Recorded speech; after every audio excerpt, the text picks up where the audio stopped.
Hello Weaver, नमस्कार। Class 12 geography chapter number 9 जिसका शीर्षक है अंतर्राष्ट्रीय व्यापार। इस चैप्टर को इस वीडियो के माध्यम से कंप्लीट करेंगे। चैप्टर शुरू करूं इससे पहले आप सभी से एक रिक्वेस्ट, यदि आप इस चैनल पर नए हैं तो प्लीज़ चैनल को सब्सक्राइब कर दीजिए। वीडियो शुरू से अंत तक देखिए, पसंद आए तो लाइक कीजिए और अपने दोस्तों में ज़रूर शेयर करें। आप एक तृतीय क्रियाकलाप के रूप में व्यापार शब्द से पहले ही परिचित हैं, जो आप इस पुस्तक के अध्याय 7 में पढ़ चुके हैं।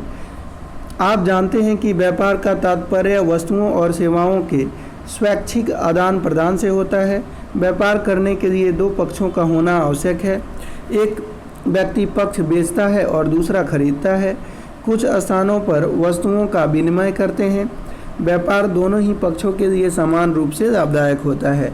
व्यापार दो स्तरों पर किया जाता है, अंतर्राष्ट्रीय और राष्ट्रीय। अंतर्राष्ट्रीय व्यापार विभिन्न राष्ट्रों के बीच राष्ट्रीय सीमाओं के आर पार वस्तुओं और सेवाओं के आदान प्रदान को कहते हैं। राष्ट्रों को व्यापार करने की आवश्यकता उन वस्तुओं को प्राप्त करने के लिए होती है जिन्हें या तो वे देश एवं उत्पादित नहीं कर सकते या जिन्हें वे अन्य स्थानों से कम दामों पर खरीद सकते हैं। आदिम समाज में व्यापार का आरंभिक स्वरूप विनिमय व्यवस्था था, जिसमें वस्तुओं का प्रत्यक्ष आदान प्रदान होता था, अर्थात वस्तु के बदले में रुपये के स्थान पर वस्तु दी जाती थी। इस व्यवस्था में यदि आप एक कुम्हार होते और आपको एक नालसाज की आवश्यकता होती तो आपको एक ऐसा नालसाज ढूंढना पड़ता जिसे आप द्वारा बनाए हुए बर्तन की आवश्यकता होती और आप उसकी नालसाज की सेवाओं के बदले में अपने बर्तन देकर आदान प्रदान कर सकते थे। इस जनवरी में फसल कटाई की ऋतु के बाद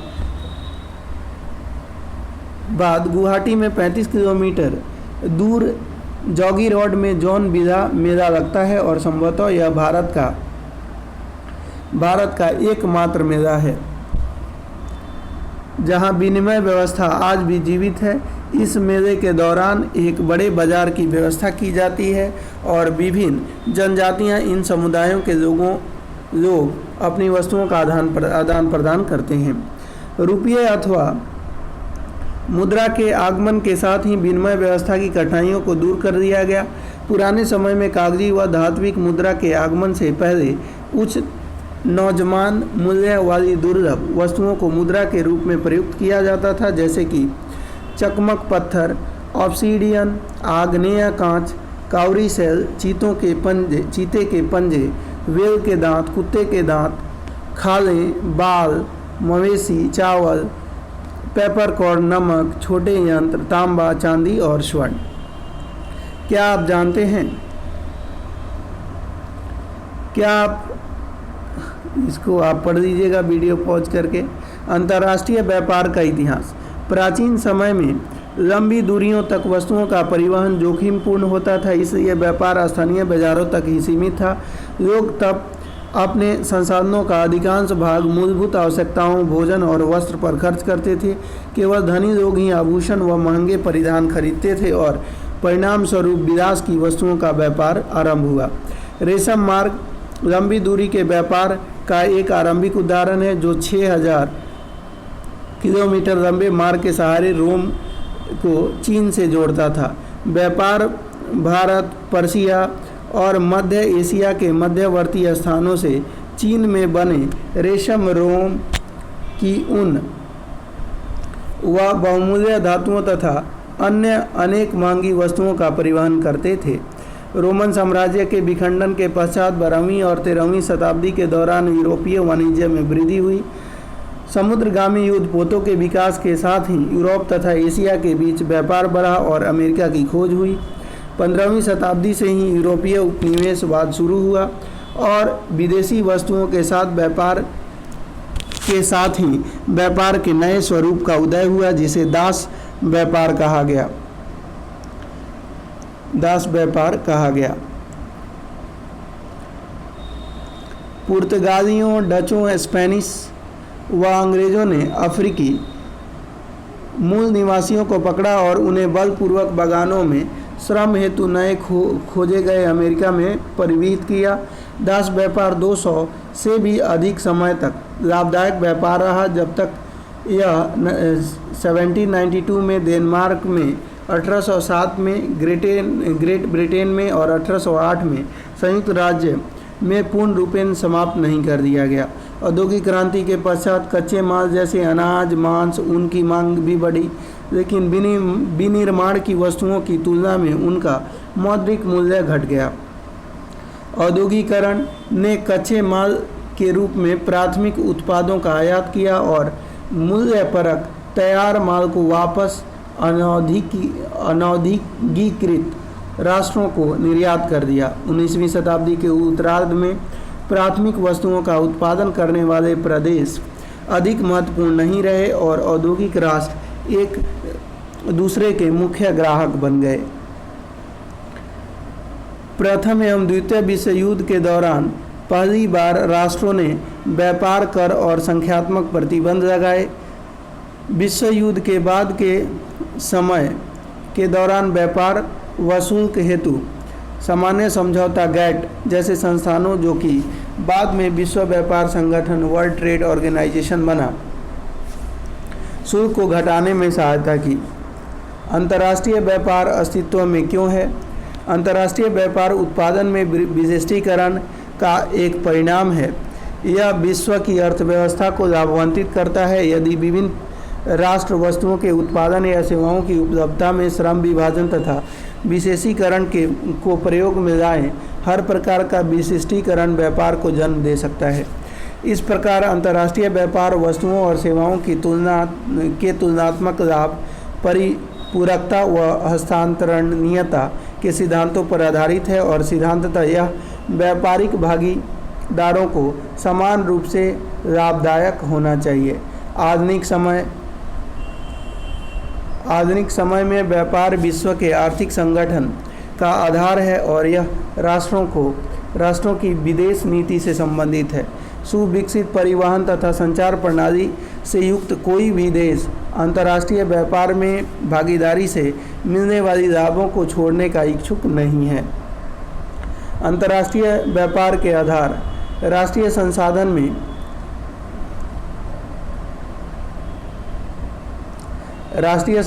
में भिन्नता, भौतिक संरचना जैसे कि भूविज्ञान, उचावच, मृदा व जलवायु में भिन्नता के कारण विश्व के राष्ट्रीय संसाधन असमान रूप से विपरीत हैं।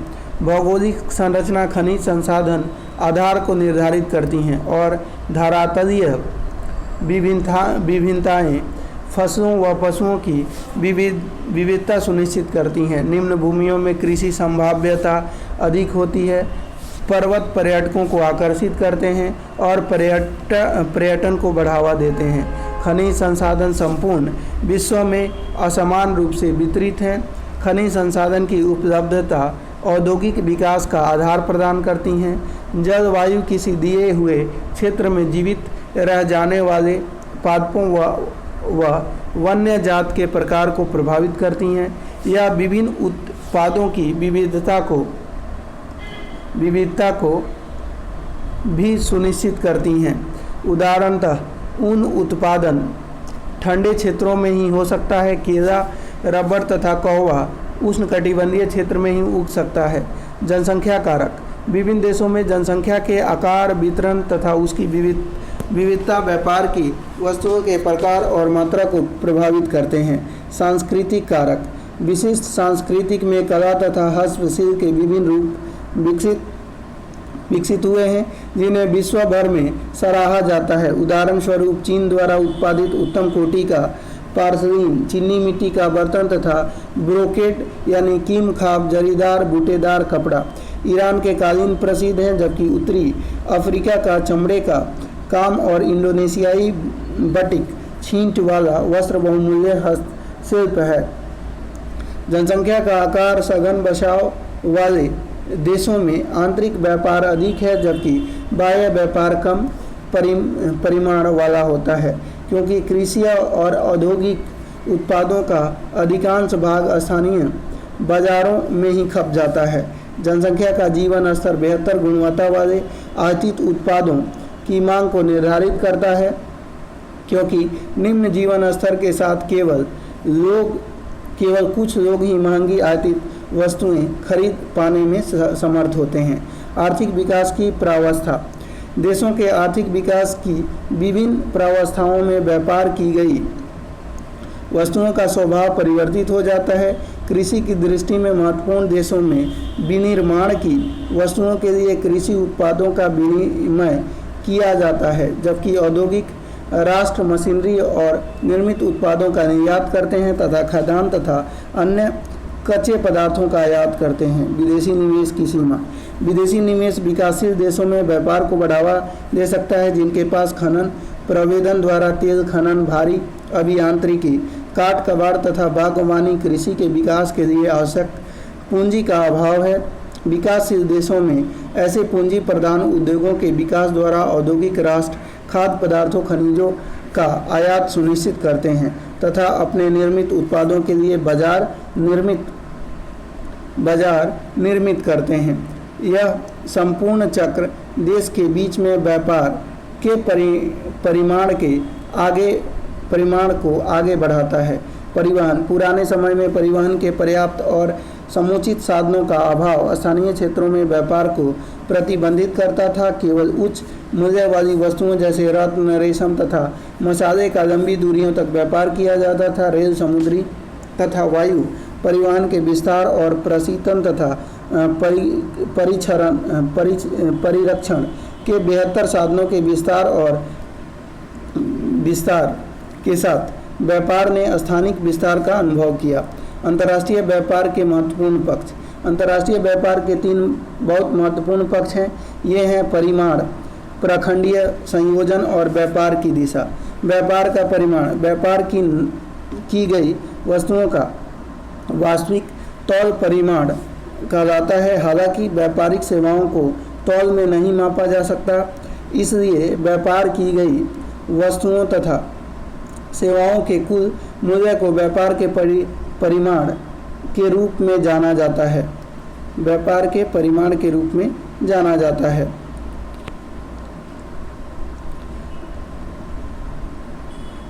व्यापार संयोजन। पिछली शताब्दी में देशों द्वारा आयातित तथा निर्यातित और सेवाओं के प्रकार में परिवर्तन हुए हैं। पिछली शताब्दी के आरंभ में प्राथमिक उत्पादों का व्यापार प्रधान था।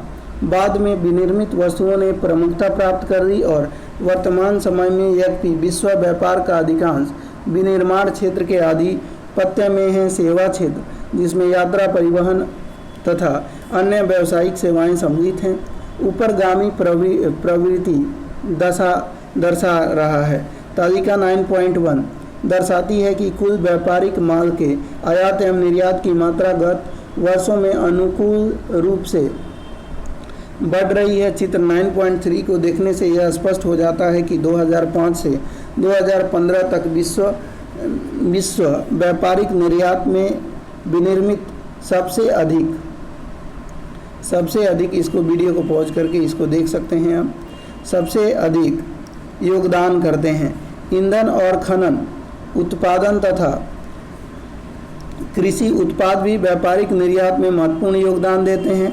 विश्व व्यापारिक व्यापार में महाद्वीपों की हिस्सेदारी में परिवर्तन है, क्योंकि यूरोप का योगदान घट रहा है जबकि एशिया देश के योगदान बढ़ रहे हैं। व्यापार की दिशा। ऐतिहासिक रूप से वर्तमान कालिक विकासशील देश मूल्य पूरक वस्तुओं तथा शिल्प आदि का निर्यात करते थे, जो यूरोपीय देशों को निर्यात की जाती थी। 19वीं शताब्दी के दौरान व्यापार की दिशा में प्रत्यावर्तन हुआ।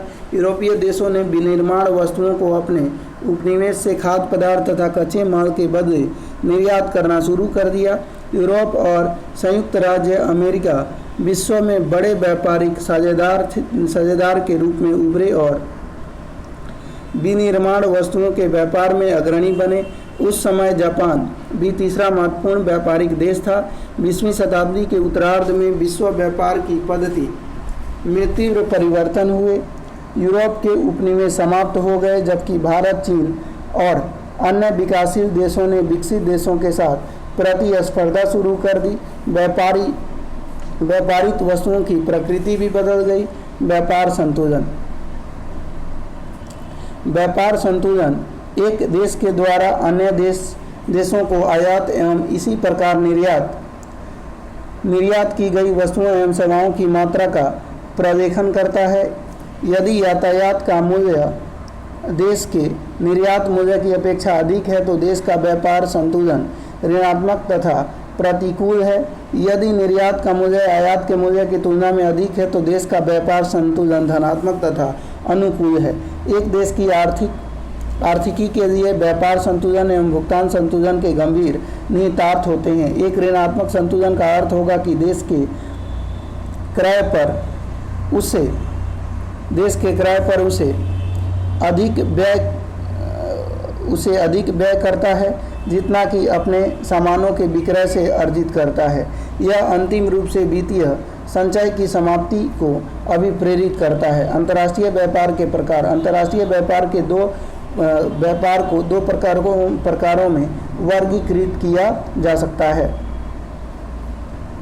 पहला, द्विपार्श्विक व्यापार। द्विपार्श्विक व्यापार दो देशों द्वारा एक दूसरे के साथ किया जाता है। आपस में निर्दिष्ट वस्तुओं का व्यापार करने के लिए वे सहमति जाहिर करते हैं। उदाहरणार्थ, देश का कुछ कच्चे पदार्थ के व्यापार के लिए इस समझौते के साथ सहमत हो सकता है कि देश का कुछ अन्य निर्दिष्ट सामग्री खरीदेगा, अथवा स्थिति के विपरीत भी हो सकती है। बहुपार्श्विक व्यापार। जैसा कि शब्द से स्पष्ट है कि बहुपार्श्विक व्यापार बहुत से व्यापारिक देशों के साथ किया जाता है, वहीं देश अन्य अनेक देशों के साथ व्यापार कर सकते हैं। देश कुछ व्यापारिक साझेदारों को सर्वाधिक अनुकूल राष्ट्र MFN की स्थिति प्रदान कर सकते हैं। मुक्त व्यापार की स्थिति। व्यापार हेतु अर्थव्यवस्था को खोलने का कार्य मुक्त व्यापार अथवा व्यापार उदारीकरण के रूप में जाना जाता है। यह कार्य व्यापारिक अवरोधों जैसे सीमा शुल्क को घटाकर किया जाता है। घरेलू उत्पादों एवं सेवाओं में प्रतिस्पर्धा करने के लिए व्यापार उदारीकरण सभी स्थानों से वस्तुओं और सेवाओं के लिए अनुमति प्रदान करता है। भूमंडलीकरण और मुक्त व्यापार विकासशील देशों की अर्थव्यवस्था को उन पर प्रतिकूल थोपते हुए तथा उन्हें विकास के समान अवसर न देकर बुरी तरह से प्रभावित कर सकते हैं। परिवहन एवं संचार तंत्र के विकास के साथ ही वस्तुओं एवं सेवाओं की अपेक्षा तीव्र गति से एवं दूरस्थ क्षेत्रों तक पहुंचती हैं, किंतु व्यापार मुक्त व्यापार को केवल संपन्न देशों के द्वारा ही बाजारों की ओर नहीं ले जाना चाहिए। डंप करना। लागत की दृष्टि से नहीं वरन भिन्न भिन्न कारणों से अलग अलग कीमतों की किसी वस्तु को दो देशों में विक्रय करने की प्रथा डंप करना कहलाती है। बल्कि विकसित देशों को चाहिए कि वे अपने स्वयं के बाजारों को विदेशी उत्पादों से संरक्षित करें।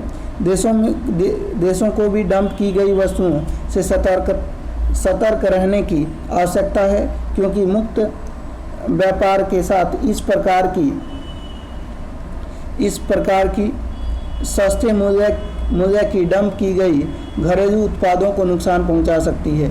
विश्व व्यापार संगठन 1948 में विश्व को उच्च सीमा शुल्क और विभिन्न प्रकार की अन्य बाधाओं से मुक्त कराने हेतु कुछ देशों द्वारा जनरल एग्रीमेंट ऑन ट्रेड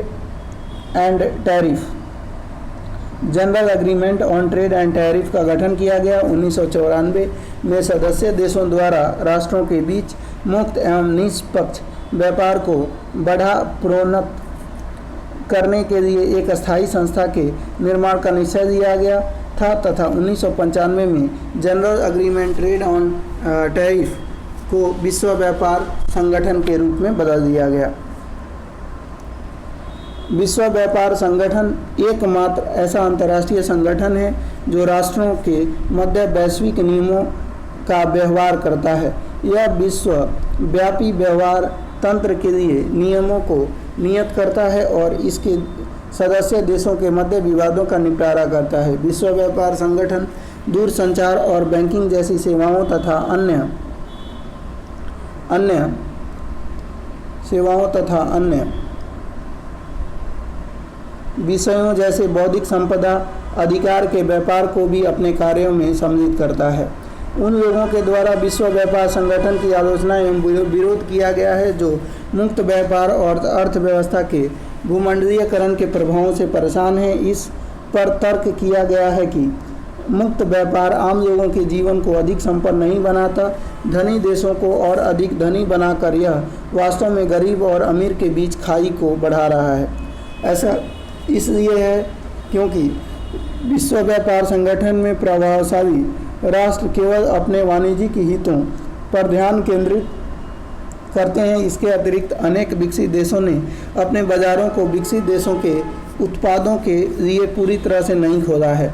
यह भी तर्क दिया जाता है कि स्वास्थ्य, श्रमिकों के अधिकार, बाल श्रम और पर्यावरण जैसे मुद्दों की उपेक्षा की गई है। प्रादेशिक व्यापार समूह व्यापार की मदों में भौगोलिक समीप्य, समरूपता और पूरकता के साथ देशों के मध्य व्यापार को बढ़ाने एवं विकासशील देशों के व्यापार पर लगे प्रतिबंध को हटाने के उद्देश्य से अस्तित्व में आए हैं। आज 120 प्रादेशिक व्यापार समूह विश्व के 52% व्यापार का जनन करते हैं। इन व्यापार समूहों का विकास अंततः प्रादेशिक व्यापार को गति देने में वैश्विक संगठनों के असफल होने के प्रत्युत्तर में हुआ है। यद्यपि ये प्रादेशिक समूह सदस्य राष्ट्रों में व्यापक शुल्क को हटा देते हैं तथा मुक्त व्यापार को बढ़ावा देते हैं, लेकिन भविष्य में विभिन्न व्यापारिक समूहों के बीच मुक्त व्यापार का बने रहना कठिन होता जा रहा है। कुछ प्रमुख प्रादेशिक व्यापार समूह तालिका 9.2 में सूचीबद्ध किए गए हैं। अंतर्राष्ट्रीय व्यापार से संबंधित मामले। अंतर्राष्ट्रीय व्यापार का होना राष्ट्रों के लिए पारस्परिक लाभदायक होता है यदि यह प्रादेशिक विशिष्टीकरण, उत्पादन के उच्च स्तर, उच्च रहन सहन के स्तर, वस्तुओं एवं सेवाओं की विश्वव्यापी उपलब्धता, कीमतों और वेतन का समानीकरण, ज्ञान एवं संस्कृति के प्रस्फुरन को प्रेरित करता है। अंतर्राष्ट्रीय व्यापार के लिए हानिकारक हो सकता है यदि अन्य देशों पर निर्भरता विकास के असमान स्तर, शोषण और युद्ध का कारण बनने वाली प्रतिद्वंदिता की ओर उन्मुख है। विश्वव्यापी व्यापार जीवन के अनेक पक्षों को प्रभावित करते हैं। यह सारे विश्व में पर्यावरण से लेकर लोगों के स्वास्थ्य एवं कल्याण इत्यादि सभी को प्रभावित कर सकता है। जैसे जैसे देश अधिक व्यापार के लिए प्रतिस्पर्धी बनते जा रहे हैं, उत्पादन और प्राकृतिक संसाधनों का उपयोग बढ़ता जा रहा है और संसाधनों के नष्ट होने की दर उनके पुनर्भरण की दर से तीव्र होती है। परिणाम स्वरूप समुद्री जीवन भी तीव्रता से नष्ट हो रहा है, वन काटे जा रहे हैं और नदी बेसिन निजी पेयजल कंपनियों को बेचे जा रहे हैं। तेल, गैस खनन, औषधि विज्ञान और कृषि व्यवसाय में संलग्न बहुराष्ट्रीय निगम और अधिक प्रदूषण उत्पन्न करते हुए हर कीमत पर अपने कार्य को बढ़ाए रखती हैं। उनके कार्य की पद्धति सतत पोषणीय विकास के मानकों का अनुसरण नहीं करती। यदि संगठन केवल लाभ बनाने की ओर उन्मुख रहते हैं और पर्यावरण तथा स्वास्थ्य संबंधी विषयों पर ध्यान नहीं देते तो यह भविष्य के लिए इसके गहरे निहितार्थ हो सकते हैं। पतन, अंतर्राष्ट्रीय व्यापार के प्रवेश द्वार। पतन अंतर्राष्ट्रीय व्यापार की दुनिया के मुख्य प्रवेश द्वार पोताश्रय तथा पतन होते हैं। इन्हीं पतनों के द्वारा जहाजी माल तथा यात्री विश्व के एक भाग से दूसरे भाग को जाते हैं। पतन जहाज के लिए गोदी लादने, उतारने तथा भंडारण हेतु सुविधाएं प्रदान करते हैं। इन सुविधाओं को प्रदान करने के उद्देश्य से पतन के प्राधिकारी नौगम्य द्वारों का रखरखाव, रसों व बजरों की व्यवस्था करने और श्रम एवं प्रबंधकीय सेवाओं को उपलब्ध कराने की व्यवस्था करते हैं। एक पतन के महत्व को नौ भार और आकार और निपटान किए गए जहाज़ों की संख्या द्वारा निश्चित किया जाता है। एक पतन द्वारा निपटाया गया नौभार उसके पृष्ठ प्रदेशों के विकास के स्तर का सूचक है। विस्तृत पतन, ये पतन बड़े परिमाण में सामान्य नौभार का थोक प्रबंध करते हैं। संसार के अधिकांश महान पतन विस्तृत पतनों के रूप में वर्गीकृत किए जाते हैं। अवस्थिति के आधार पर पतनों के प्रकार।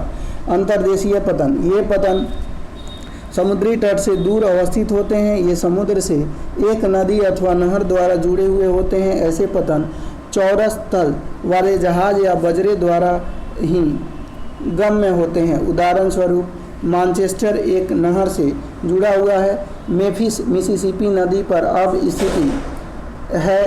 स्थित है। राइन के अनेक पतन हैं, जैसे मैनहीम, ड्यूसबर्ग और कोलकाता हुगली नदी, जो गंगा नदी की एक शाखा है, पर स्थित है।